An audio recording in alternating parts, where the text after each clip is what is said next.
Hello everyone and welcome to another Starcraft 2 video. For this one we once again continue the bot Gauntlet tournament. Last we left off we were up to Chaosbot, and he'll now be facing Sharpie PvP easy. So Chaosbot was on quite the streak we saw. He beat both Forky Dogs, Alien Ash, and Dan the Man. So that is a 4-game winning streak, which I believe is the longest so far. And let's see if he can keep it going. So the opponent is going to be Sharpie PvP Easy.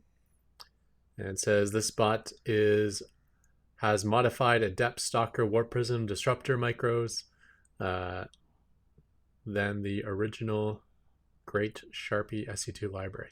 Okay, so he's using the Sharpie framework, and it looks like he edited the default micro for these units. It's his philosophy is to neither consider who the opponent is nor previous matches. Only real-time strategy counts. Yeah. So, yeah, it's debatable whether it's good to use data on your opponent previously, because any decisions you make based on that is not going to help you for any other type of opponent. It is really good at PvZ and PvP mid to late game. It does not, but it doesn't counter Terran's early pressure as well. Well, he gets up against a Terran, but a Terran that doesn't do early pressure. PvP upgrade to 2-base Blink Stalker plus Disruptor and late game build. For now, the Shield Battery Overcharge API is not working. Well, it is working now, but when you wrote this, it wasn't. But I'm too lazy to handle a counter 4-gate. In theory, Overcharge can successfully defend 4-gate if using 2 Gateway plus Battery. 2-gate plus Battery opens second base. I'm guessing that means like if you fast expand and have 2 gateways in a battery at your natural, or a battery and 2 gateways worth for production, you can hold a 4-gate. Anyways, PvZ 5 minutes 2-base Immortal Prism all in. Sounds pretty powerful. PvT updated macro build. Try not to run into tank lines while pressuring Terran's third. And macro well to charge that Colossus Blink Stalker plus Mothership. A lot of detail on his build here. Not sure how up to date it is. Like a lot of people write their biography very early on and then make a bunch of changes, and the biography does not get updated. But this bot was last updated actually more recently than I thought. I thought this author kind of disappeared, but yeah, updated in March, which is only what, April, May, June, July. Okay, that's still over 4 months ago, but 2021 nonetheless. Yeah, did I load up the game? I did not load up the game. Look at me being already not. Yeah. So Sharpie PvP is our 30th placed bot from the previous season. So we're more than halfway through of the 64 bots. And the winner will go on to face Chance, which is a random bot by Laddie. So, loading up the game as we speak. This one's going to be on Pillars of Gold.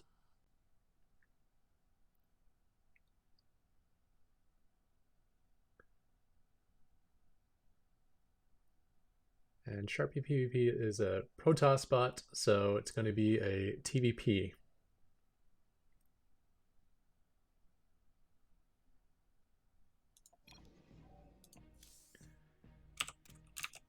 Alright, so here we go, spawning in the top right. It is the red challenger. It is the Protoss Sharpie PvP Easy. We'll just call him Sharpie from now on. Meanwhile, in the bottom left, we have Chaosbot, who's already sending out 2 SCVs, bringing gifts of minerals to the opponent. That game took a while to load, so hopefully my system's not running slow, because if it is, it probably garbled my mic, as I do some live filtering on my mic. In fact, I should probably be careful with that. I'll try not to say nothing important when games are loading, because that might be when my system is kind of shit in the bed. Are you going to build right in the natural base, which is surprisingly unscouted.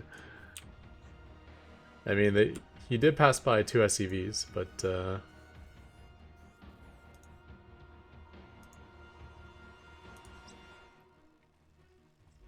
Chaosbot doing so well. I'm not sure if it's my own headphones again, but again the sound sounds really low.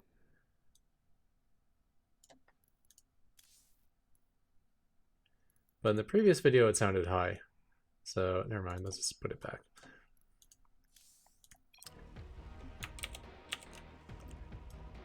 Okay, anyways, probe from Sharpie is showing up. You know what this might be? This might be two randomly chosen... No, that would be too coincidental for the two randomly chosen places to be right next to each other.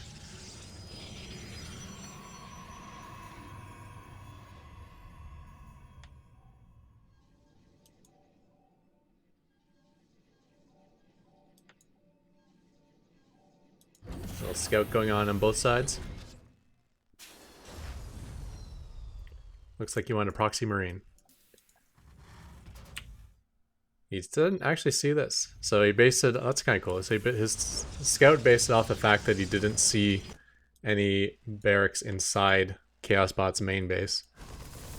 So I always kind of wonder how much scouting players do.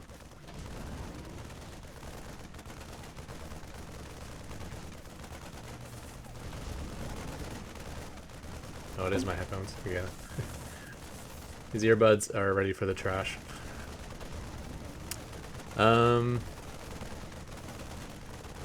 Yeah, so this is working out really well because Sharpie tried to expand. I'm sure he'll be able to cancel this, but this is still 400 minerals that is not being spent on other things.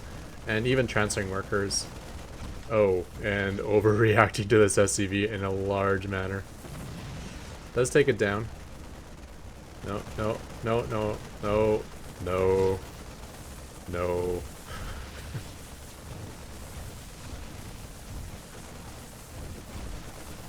Yeah, I mean, if you're writing generic defense code and you get hit early, pulling your workers is, you know, a good idea 95% of the time. But not 5 Marines and 2 bunkers with 2 SCVs to repair.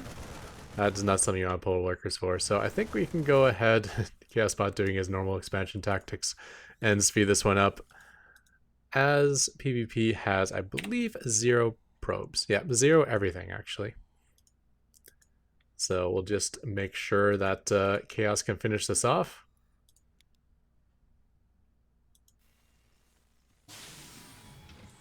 He gets these idle SCVs sometimes. A little bit of a bug going on there.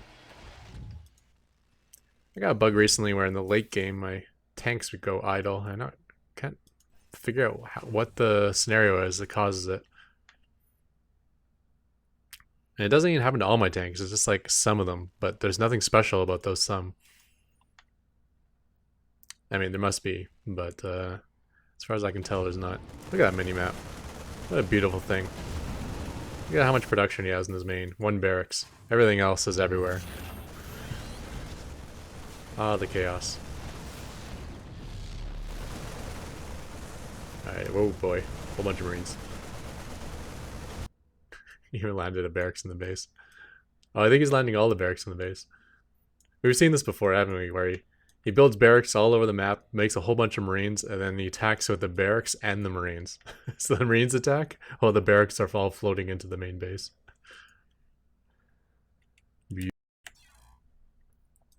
Alright, unfortunate for Sharpie. PvP easy as he didn't make the best showing. He has qualified for tournaments in the past, so he is definitely no slouch.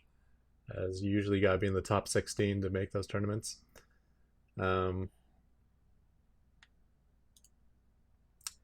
Yeah, but just not able to hold that one too well.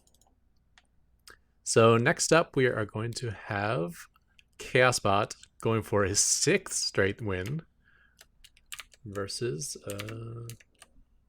Chance. So let's take a look at Chance here. A bot that plays random and selects its strategies randomly. I should have turned off the scene swapper. Okay. And this one's built by Laddie, and much like Dan the Man, he's another behind-the-scenes member of the community. He helps run the AI arena and helps produce the ProBots tournament. And this bot is built in Python. So again, just an update in March. I don't think this is something that he's working on at the moment, but he did update it as there are some major changes in March for our ladder. And if you didn't make those changes, your bot would not actually be able to work on the ladder. So a lot of bots did just the change to make their bot functional once again. But let's see what we can do. Kind of need to rewind that right to the start because there is a bit of a spoiler there. Let's switch the game scene over. There we go. So spawning in the top left is the challenger. It is Chance. And that's a spoiler. Random bots are, much like random players, are much more likely to be cheesy because it's hard to make a developed game for 9 different matchups. But you can make a few cheese builds.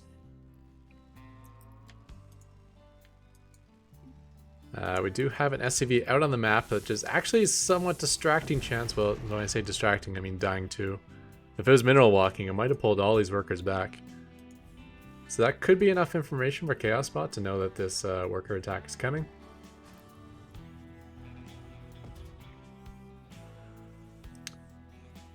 But no. SCVs are being pulled. Kind of got some weird micro though. They're not mineral walking back to get more surface area. Some of them are wiggling. Yeah, this is not a good look for Chance. Or for Chaosbot, I mean. I think a simple A move of his workers would have been more successful. And by more successful, I mean it still would have lost because Probe Rush is OP with micro and shield regen. These SCVs are getting the heck out of dodge. New SCV is still being produced, although not doing much. We're off to the races. Again, we don't know. I'm assuming this build out of Chance doesn't have much of a follow-up. So who knows, like getting one SCV somewhere randomly on the map might be enough to rebuild and win this. Especially if you can float your command center away. But those randomly sent out SCVs are randomly coming back again. There goes the command center.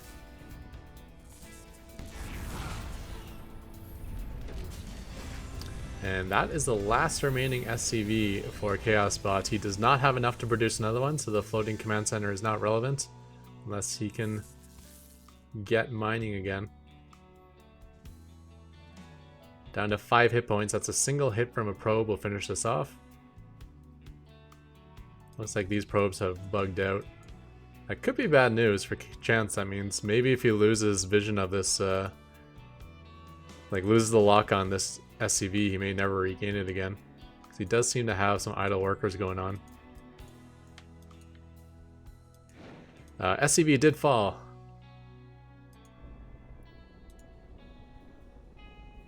So will Chaosbot land his command center? And will these probes start hunting the map? Yeah, this build does not have much of a follow-up. And if you're going to make a build that doesn't require much of a follow-up, Worker Rush is certainly that build.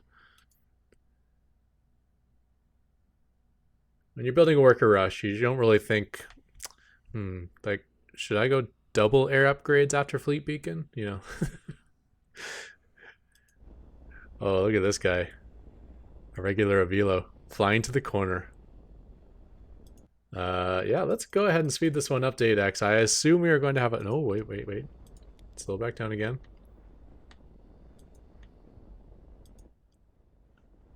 Okay, it's going to be able to land the command center. Man, if he had 50 minerals, he might have been able to make a comeback here because this bot looks super broken.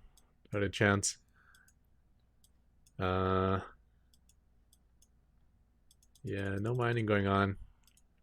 Okay, let's speed it back up. The fact this has landed, I thought would give a chance for Chance to do something. Pardon the pun. But Chance has not moved for the last few minutes. So I think this is... Oh, that's the end of the replay. This is a draw. And by the rules of the Gauntlet tournament, and by rules I mean whatever I just made up from the previous Gauntlet tournament, whenever there's a draw, I eliminate both players. So that is what we will do here.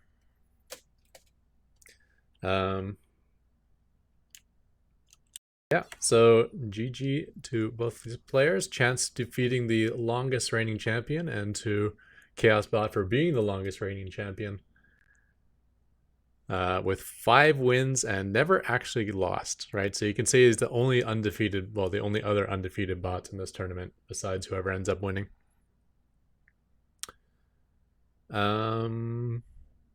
Yeah, so next up will be Snowbot versus Wizard Hat. So we're going to have 2 bios to look at here. Bio number 1 being Snowbot, who is a mostly abandoned Zerg bot, but he was getting very good very fast. Which kind of makes me sad because we're lacking a little bit on Zerg bots on the highest levels of the ladder. And this one looked like it had potential. I mean, he's about middle of the ladder, but I remember Snowbot because his bot used to beat my bot, which was, you know, always around top 5 on the ladder. But yeah, it's made by Spaceman. It's in Python. Not much else to say here. Meanwhile, the opponent's going to be Wizard Hat. Biography says, hey. And this is made by Liverpool, also in Python. So let's go ahead and check out these 2 bots, which are smart. I would have loaded this game already, but I didn't. And the winner of this will go on to face Benbot version 3, which is the lesser Benbot, but still a significant threat. But we will get to that later.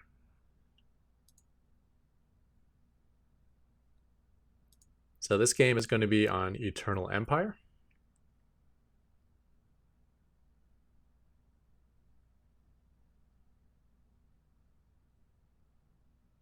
Which is a solid map. Main base high ground often comes into play when defending the natural. And yeah, get that production tab up. So spawning in the bottom left, we have Wizard Hat, the red Protoss, and the other challenger is going to be Snowbot, the blue Zerg. So winner of this will be on a 1-game winning streak, as we have no returning champ. Very early probe coming out of Wizard Hat. It could just be a scout. Second probe going across the map. There's no pylon even yet. So it could be like a not so good cannon rush. So even on a cannon rush, you probably want to build your first pylon at home, just so you can get the forge going right away. And nice response out of Snowbot here. This is what I was saying, like a really solid macro play out of Snowbot, but also even has some of these intricacies, like identifying a possible cheese and dealing with it. I like how he has drones on both probes as well as on the pylon itself. So attempted forge going down, but that's no, maybe. Oh, even if it was unpowered, it would have been nice to have it placed, because then it will still produce itself even without power. Am I making that up? No, I'm not making that up. Structure still produce even without power. You would think I would know that after like thousands of games of Starcraft 2. Yeah, so while the forge was producing, he might have been able to rebuild another pylon somewhere. Pylon going up in the back of Snowbot's base. But Pool is already down. This is not looking good for Wizard Hat, as he does not even have a pylon at home as of yet. He will be able to produce a ton of cannons if he ever actually gets up a pylon and a cannon. 4 workers is the right amount to kill a pylon at a decent time, if you pull them right away. But I actually like the idea of not pulling workers to attack a pylon. I like putting workers on the probe. I like putting workers on the cannons. But until bots become sophisticated enough to like create like little wall-offs, like a human cannon rusher would, like identifying the terrain and figuring out, hey, if I put a pylon here, I can wall it in with like 3 pylons across this way. Until they start doing that with their pylons, I wouldn't even worry about ever attacking them. However, it worked out very well here, as this pylon was actually the first pylon Same with this one. So by killing the pylon, he actually prevented Wizard Hat from getting anything going. Probe going down once again. And it looks still stuck on step 1 of its build of throwing down a pylon, and it's going to be stubborn in that regard. There's not going to be a transition out of this. So I'm going to put it up to 2x time speed here.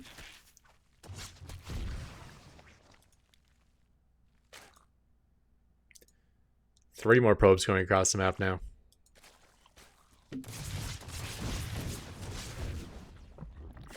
No pylon even placed. And the Lings have arrived to put Wizard Hat out of his misery. So I do like the idea of someone building a Cannon Rush bot. I think there's a lot of potential in Cannon Rush. I think a year from now we might be complaining about it, just like with Probe Rush as being too easy yet overpowered at the same time. But yeah, I think it'll come down to the first author who figures out how to protect the first cannon behind a pylon wall. Once they do that, then you're like, the Cannon Rush will become like 95% stronger. And of course, that's just the starting point, right?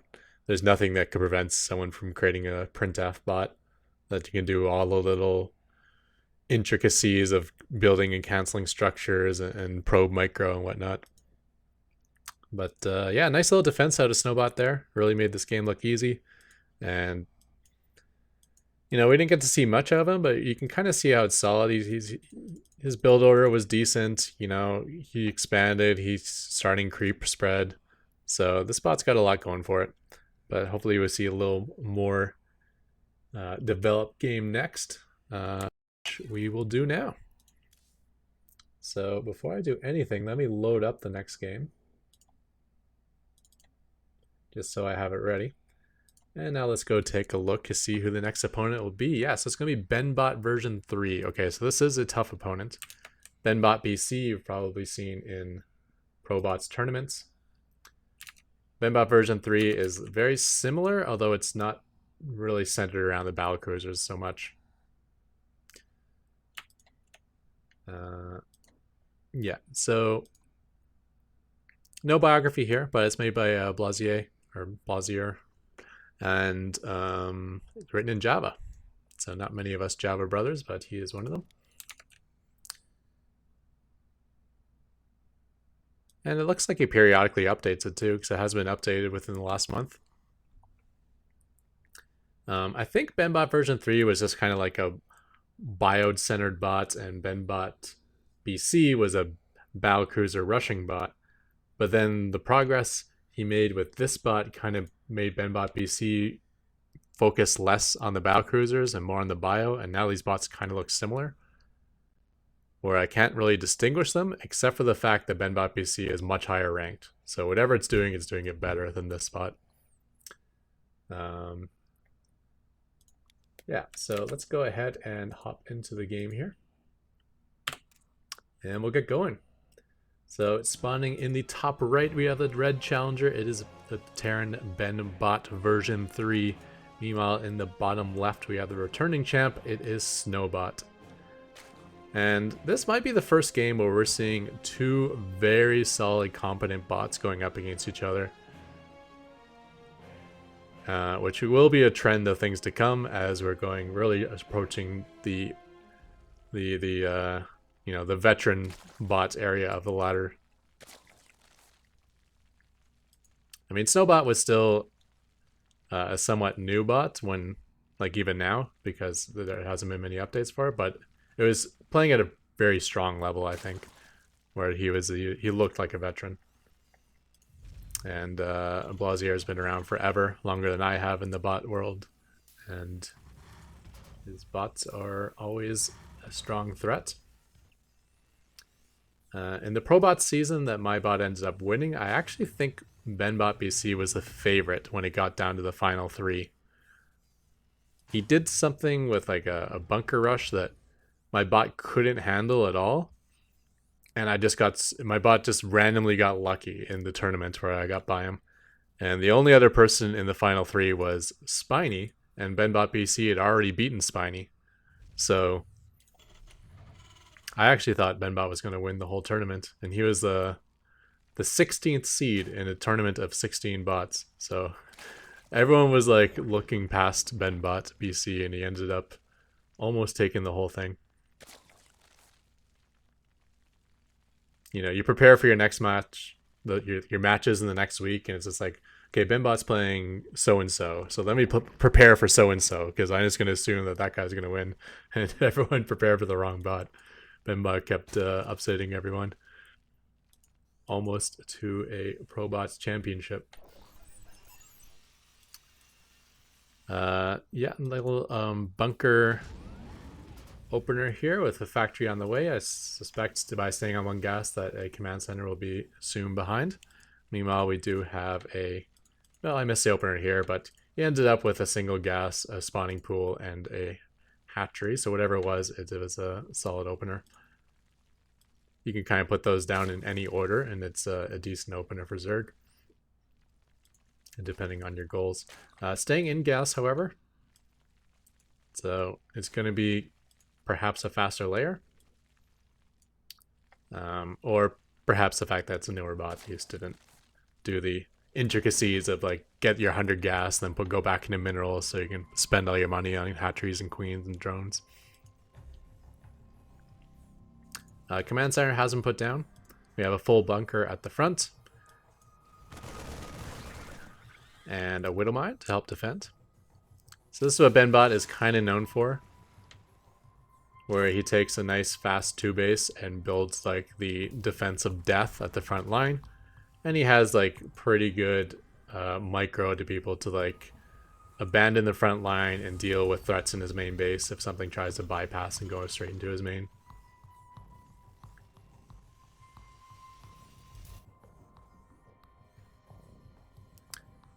And yeah, I think this is like the smartest build I've ever saw out of a bot for what's going on there.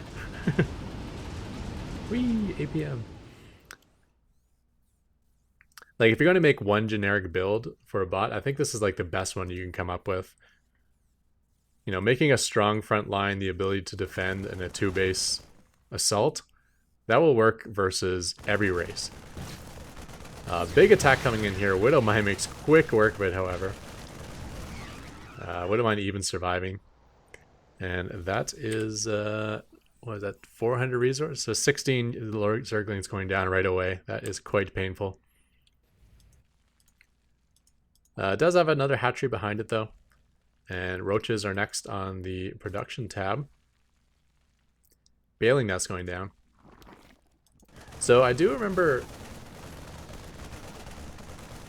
Snowbot being strong with lurkers and putting on like constant pressure. And the constant pressure meant I got a lot of value out of like my planetary fortresses. And it could be the same for this sort of front line, where if he just keeps going into like this this shredder at the front of siege tanks, widow mines, bunkers, missile turrets, it could be non-stop losses. But with that said, even with non-stop losses, this game could go Snowbot's way, as he is taking a 4th base. And if he got mowed down by my planetaries and still beat me, he must have had a giant economy behind. I can't recall those games, though. And I might even be getting mixed up with a different bot. But, yeah, I think Snowbot was the one who used lurkers. Bailing Mine, or was those Zerglings? I can't tell. It might have been a Bailing Mine. Unfortunately, in range of the missile turret.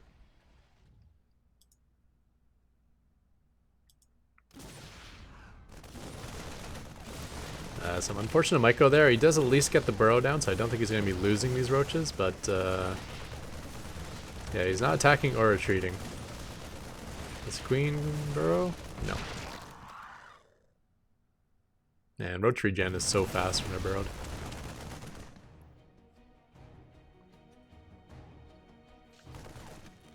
This may be a blessing and surprise for Snowbot, as I think if he made it to the front line with just like 6 roaches, he would have just lost them all anyways. So this might force him to pull back and get a stronger force before attempting to break Benbot again. Oh, it is Bailing Mines. That's hilarious. I've never seen in the bot world someone get hit by Bailing Mines, but it should be possible.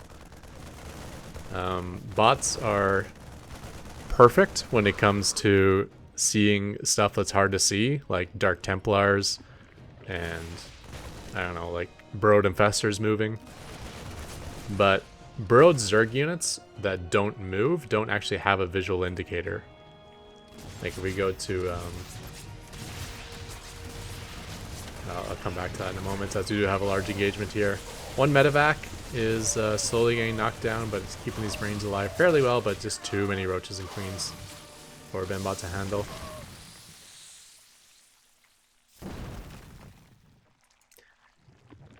Yeah, so if we go to Benbot's vision, well, I guess he's not there anymore, but you'll have to believe me, like, burrowed things that don't move for Zerg have no visual indicator for the opponent, which means bots, you know, bots don't get to cheat. They can only see things that have like a shadow or a, you know, a fizzle or something like that. Things that give no visual cues, bots cannot see. Walking up this ramp is going to be difficult as he's, at least it's outside of tank fire, but this choke point could end up hurting Snowbot quite a bit. Let's see what goes on here. One Marauder go down. Looks like he's going to try to retreat out of here. Burrowing is not going to be helpful in front of a missile turret. Getting into siege tank range now. Like, this will be lucky to kill a missile turret. Yeah, not good. At least the queens survive. And the creep spread's still looking solid. Snowbot pooping on the next expansion bases, except for this one. Looks like there was an overlord there that got cleared. Meanwhile, third base with a planetary and a siege tank up for Benbot BC, and just a really solid looking game here from Benbot. Certainly a bot that prefers a defensive stance, perhaps more than any other bot. Of course, when I say this, I'm always thinking Benbot BC. I'm not quite sure if Benbot version 3 is much different, but I know it's mostly the same. And Benbot BC certainly loves the defensive stance. Attempting to expand to this base next, which is kind of odd. But when the SCV saw the creep and the Overlord was there, the Spio came over to deal with it. Meanwhile, another large attack coming in. A lot of queens, nice transfuse on the lead queen there. This base does have 2 Widow Mines, which are visible to the Overseers. Siege tank, we got repair, planetary. I don't think this is going to be enough, especially with the Bio coming in to assist.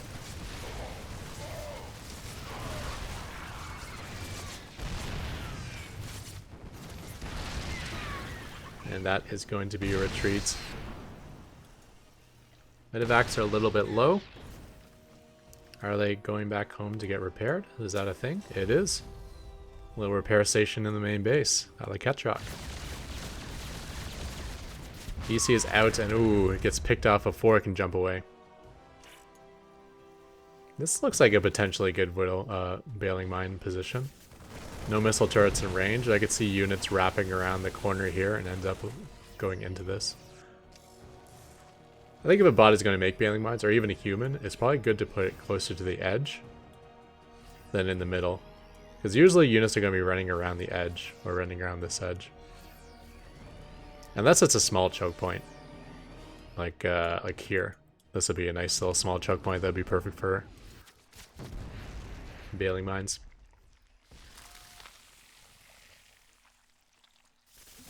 The economy's slowed down a little bit for Snowbot. It looks like he just kind of stops at 80 workers and expands as he needs locations. So I think if 80 workers can be not oversaturated, then he doesn't take more hatcheries. Falling back, oh. I've never seen a Bailing... Like, how's the logic? Would he go off on a single Marine? How good's the logic on these Bailing Mines? I don't know.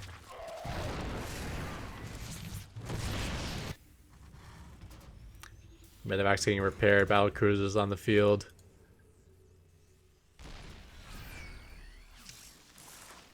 Two upgrades are almost done for Zerg. That's a lot of Hydras. +2 Hydras can cut through a planetary quite quickly. As long as they survive long enough to do so. If they all get popped by Widow Mines and tanks as they're putting out the damage, then maybe they won't be able to finish the PF. And the pressure has to stay constant, because if you kill a planetary and the opponent just takes the base back afterwards, then it's not worth losing your army for it.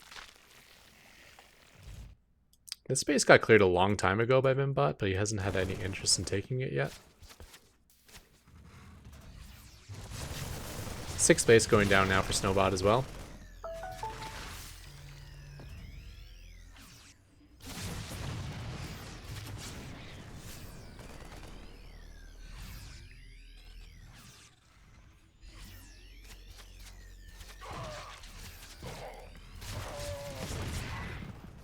Nice snipe in the medevac there.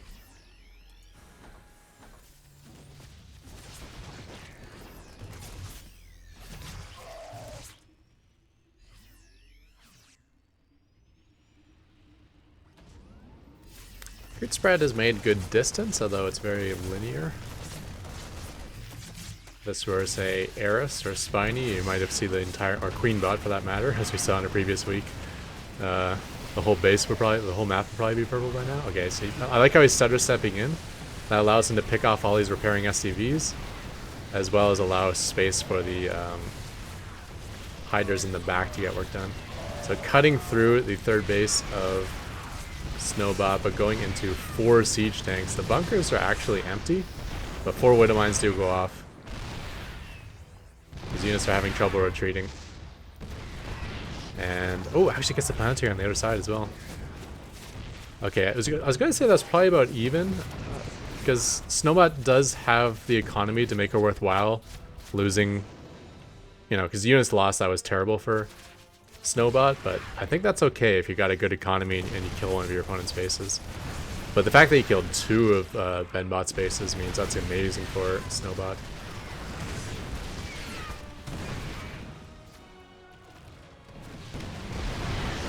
Alternate base going down for Benbot now, which he desperately needs. Otherwise, he's just going to eventually get starved out, even with this wall of doom up front. Queens are kind of in the area, so there has been seen by Snowbot. A lot of corruptors. Is there a Greater Spire? Is there a... Is this for anti-air, or is there thoughts of Broodlords? Because Broodlords will... You know, tanks and bunkers are not going to... Missile turrets aren't going to work versus Broodlords. And Widow Mines. Basically, none of this is going to work versus Broodlords.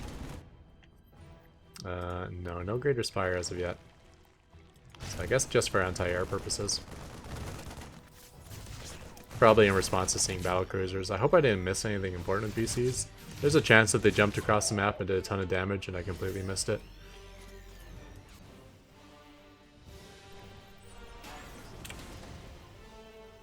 Yeah, no BCs on the field actually, so you probably did lose them actually. Sorry about that, but if you rewind and look at the mini-map, you'll get a... You know. That's how you should watch videos on YouTube. It's your job to commentate yourself, and you only get to watch it through the mini-map. But I'm guessing the battlecruisers jumped across and died. And that's what the corruptors are for. 1 queen to rule them all. Oh! There is a Greater Spire. That's a Broodlord. How'd I miss that? That's upgrading. Oh, there's a Greater Spire. He's getting 2 Greater Spires. Alright, awesome. Alright, so those corruptors all just like move to their death, but at least they soaked up the Widow Mine hits, so the Widow Mines will not be killing these Hydras. That single Broodlord will be tanking some of the damage. It would have been nice if there were 2 or 3 Broodlords, then you'd have a lot of Broodlings tanking the damage for these Hydras. But with just 1 Broodlord, these Hydras are still taking the brunt of the damage of these siege tanks. SCV is keeping the lead siege tank alive, that was pretty cool. And it looks like this 3rd base will hold. Hydras are stutter stepping forward, but still focusing on the planetary, not on the workers. Oh, now he's focusing the workers.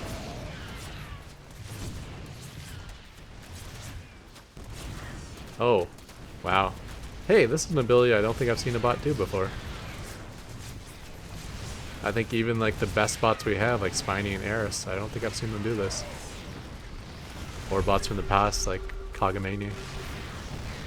Broodlords versus Siege Tanks, that's bad news for Benbot. And, you know, after a certain period of time, this peeing goes 7 times its original damage.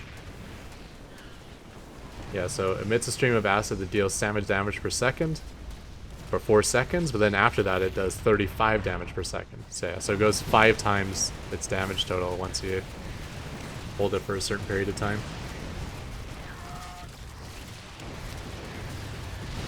And the unbreakable Benbot has been broken. Now this is just like Benbot Jr. However, if Snowbot can go on a big win streak, we may end up seeing him versus Benbot Sr., who I assume is probably at least 5 ranks higher. I didn't see where Benbot PC was on the ladder, but he's definitely got to be much higher than Benbot version 3.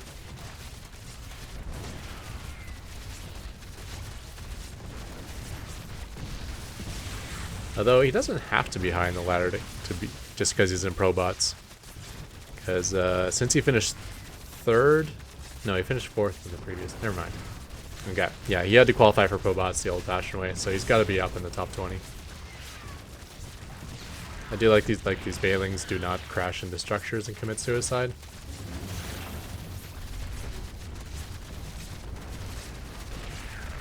I wonder what micro potential there is for Bailings, actually.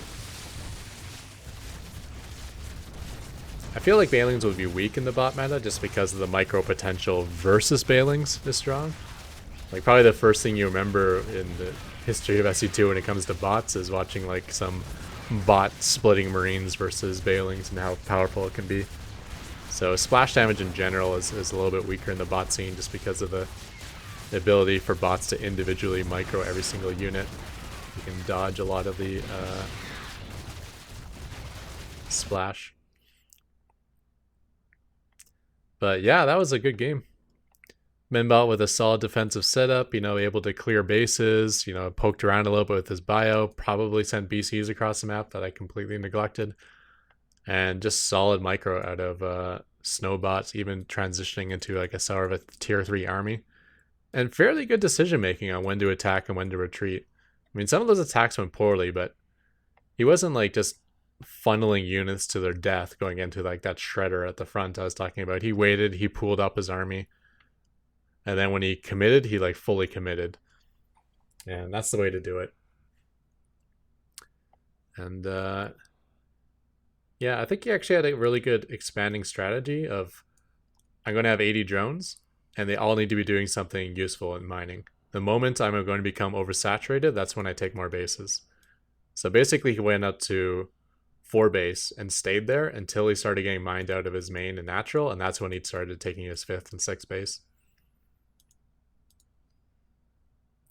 I imagine perfect injects is something very easy for a bot to do, so you wouldn't need more hatcheries for larva when your queens are injecting perfectly, unless you're doing like a crazy Ling Bane style where you're just constantly trading out and you need non-stop larva.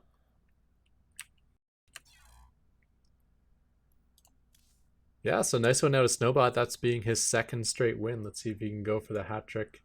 We are at 43 minutes, which is probably a good time to stop the video, but my video's been going like an hour anyway, so let's just keep it going. What the heck? I got one more replay that I downloaded, so let's load up the last one. So yeah, congratulations to Snowbot with his 2nd straight win, and now he'll be facing our next opponent, which is Mavbot by Chaos.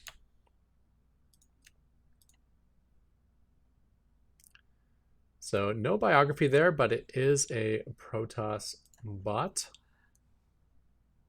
made with Python, popular language. And once again, it looks like it's been updated for the current season of the ladder, which required some changes, but it has not been actively worked on.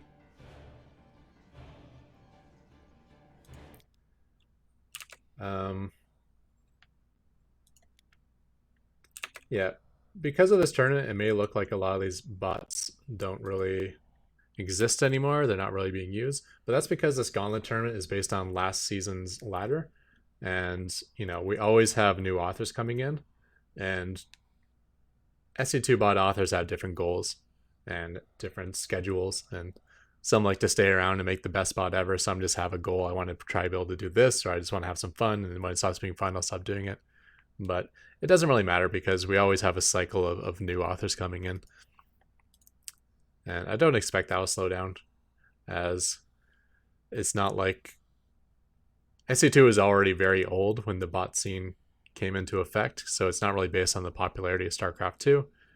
It's more based on, you know, what's the most fun game I can build an AI for, and I think that would probably be StarCraft 2. Or Brood War. Brood War has had a scene going for years. Rocket League is another one where you can do it, although I don't think there's any competitive scene when it comes to bot AI with Rocket League. But I digress. Let us load up this game in the proper window and let's get it going. So, spawning in the bottom right, we have the challenger. It is Mavbot, the red Protoss, and the returning champ is the blue Zerg Snowbot in the top left.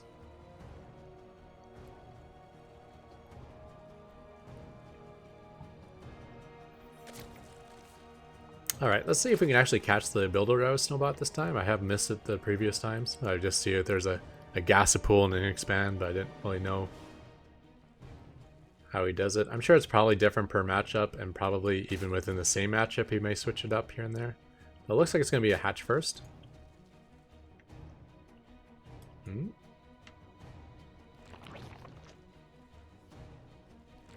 Followed by a gas, a drone, and then it appears it will be a 17 pool. So I suppose this is probably the greediest opener outside of like a 3 hatch opener, as this has the latest pool possible. But there's not too much difference between these builds. Meanwhile, on the other side of the map, however, we do have 2 early gas geysers out of Mavbot, so I assume we're going to be seeing something aggressive. Gateway is down, Zealot has started, as has the Cybercore. Does look like Mavbot was preferring to fully saturate his minerals before gas though, which I kind of like.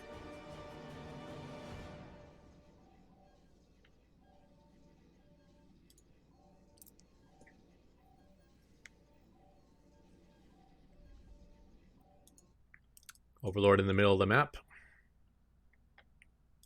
Be nice if you were able to identify these spots. Be slightly better, but it is nice that he will get full vision of any attack that's pushing across the map.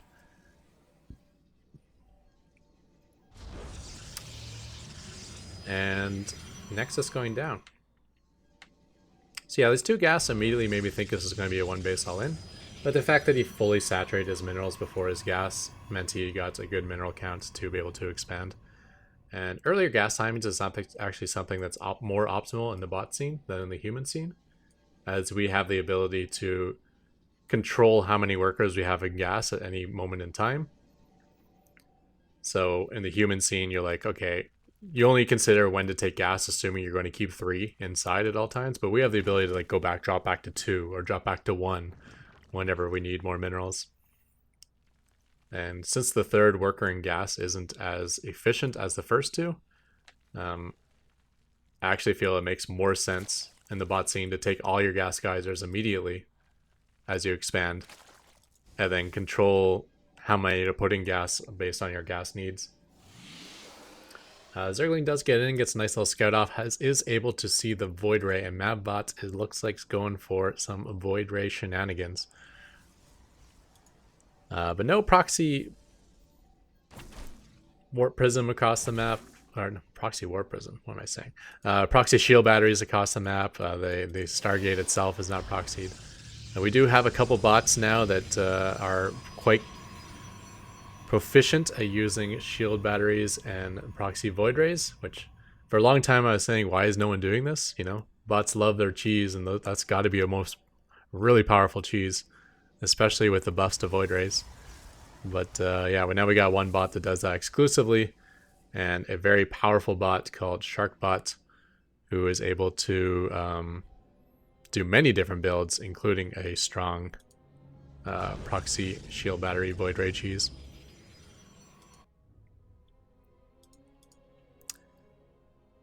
Third hatch is down, Burrow is on the way, Roach Warren done. What I'm not seeing is anything that can actually work well versus Void Rays. Now, sometimes a good answer to Void Rays is just kill your opponent. So Void Rays across the map, just run all your roaches and kill Mavbot. I don't know if that doesn't feel like decision making a bot can do easily. The base trade decision making. But yeah, I don't know. Like, no matter how many Void Rays he gets, it's going to be trouble for a Snowbot. Like, if he goes now with 3, it's going to be trouble for Snowbot. If he waits until he has 10, it's going to be trouble for Snowbot. Because as we saw, like, assuming that it's a similar plan to the previous game, you know, it's a long time before he gets Hydras. And even longer before he gets Aspire. He's got everything else he needs. He's got the Evo Chambers, the Bailing Nest, the Roach Warren. Is there even a layer on the way? There is not. Oh, there is. Okay. About halfway done. So this is going to be rely on Queens and Spores, and I don't think there's many of either. Bring up the units tab here. We can see there's 3 Queens, and one of them is about to drop as it runs away. Queens are gathering together, which is nice, but they know they cannot win this, so they're retreating. And yeah. Retreating to what? Where is the safety position? Oh, I like that, broing all the workers. Giving himself a fighting chance if he can somehow get to the point where he can handle this. Hat layer is about to complete. Will there be...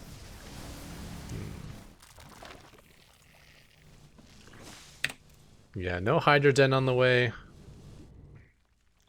No Spores or Emergency Queens coming down.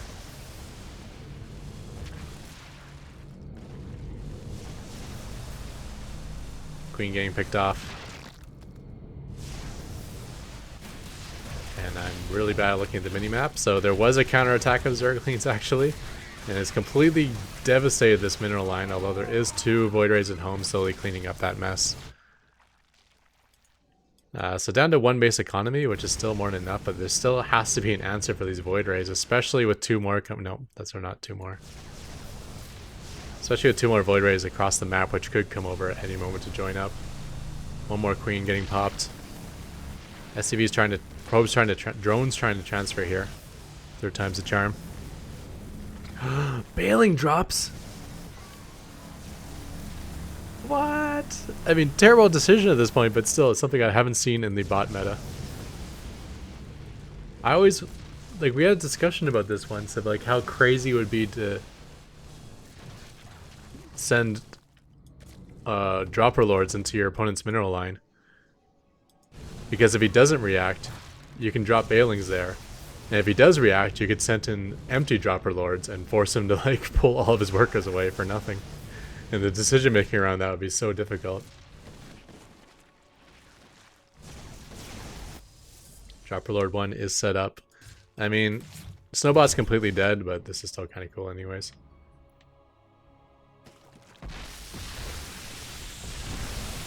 Alright. Dropper Lord and 4 Bailings. I think they got 3 probes in total. Nice little Ling attack flooding in here, though. This could be a lot juicier hits over here. Boom, boom. Oh, yeah. That was much more worth it. Even the ones he got low are going to fall to these Zerglings. Which can all be individually microed, which they were. And 48 workers have been killed now for Snowbot. And he's actually only lost 16 of his own, which is kind of funny. But again, these 4... Void Rays are not getting anything done. And the fact that he's maintained his worker count doesn't matter, as he's lost 2 hatcheries. So we got to see some cool stuff out of Snowbot. I think if I were the author, I'd be very happy with that showing. I feel sad for the authors who watch this tournament and their bot just dies to a worker rush or something, but Snowbot got to show a solid macro game, and even when he got knocked out, he got to show some cool stuff. But I think at this point, I'm just going to go ahead and speed this game up. As with 1 base left and no ability to actually mine from this base, I feel it's only a matter of time before this layer perishes. Void Ray count has also gotten unbelievably out of control. Creep spread inside the main base, however. Oh, and Snowbot actually even calling the GG. Does not have code to actually quit the game, but he does have the code to call GG. My bot does neither of those things. I'm actually not sure how to concede. It's got to be in the API there somewhere. Yeah, so nice showing out Snowbot and overwhelming victory there for Mavbot. Void Rays are quite powerful versus Zerg, especially as like their main anti-air threat is on layer tech. So if they're not prepared with the queens and spores required, they can get messed up really badly, as we saw here. So with that, that will be the last game of this stream. Let's take a look at the ladder once again.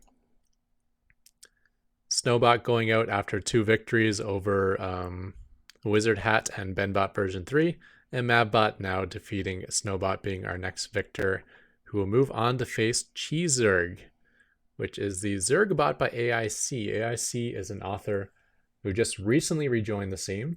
He was a champion. His bot was a champion back in the day, but bots have gotten a lot better since then, so he's come back and he's been super active, and his bot went from middle of the pack to, you know, potential champion status once again.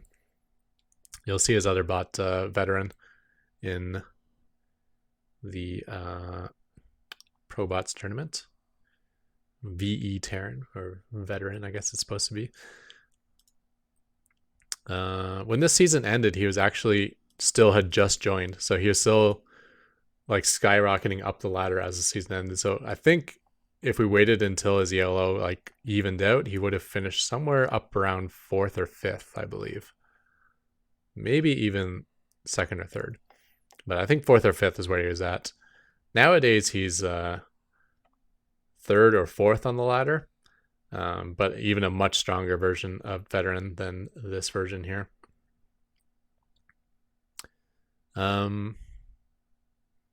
Yeah, so good progress made. We're up to number 24. Should be maybe, I don't know, 6 more hours of casting games, perhaps more. As we get up here, bots are less likely to die to quick cheese, so that we might be seeing some more macro games. And bots are also less likely to do quick cheese. You know, quick cheese can only get you so far. However, with that said, there are some cheesy bots up at the top of the ladder. But yeah, just looking at these names, we're not in the we're not going to see any embarrassing gameplay up here. These are bots that have got it figured out. They all bring something different to the table, but they've all been around for a while, and they can handle the silly stuff. So yeah, I'm excited from this point forward. We're going to see some like really strong level games, all the way up to a Micro Machine, the bot to finish with a 97% win rate last season, a full 100 ELO plus ahead of everyone else. Like other than 1st and 2nd, it's he had an over 300 ELO lead on everyone else. And when you're that high in ELO, you're like the amount of points you get per win is like hilariously low. Like his wins, look here, his wins here is getting 0 points, 0, 1, 0. And then if he has a loss, -8. So putting on points is very difficult. This is from the current ladder season where we split it up into an upper and lower division. But in the previous season, which is what I'm looking at here, like basically if he plays any bot from 10 all the way down to 64, and you play all those bots in the ladder, all those bots would add up to, if he beats every single one of them, he would gain like 0 points in YOLO. So yeah, to maintain that 2300, you would have to have a win rate that is absolutely out of this world, like 97%. I'm not sure how I got on this spiel at the end, but yeah, we will be seeing him. Yeah, he'll obviously be playing in the very last game of this tournament, as he'll be the final boss. And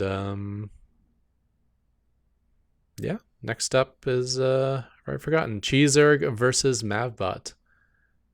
So that will be a fun one. Thank you everyone for tuning in. I am out of here. Have a good one. Goodbye.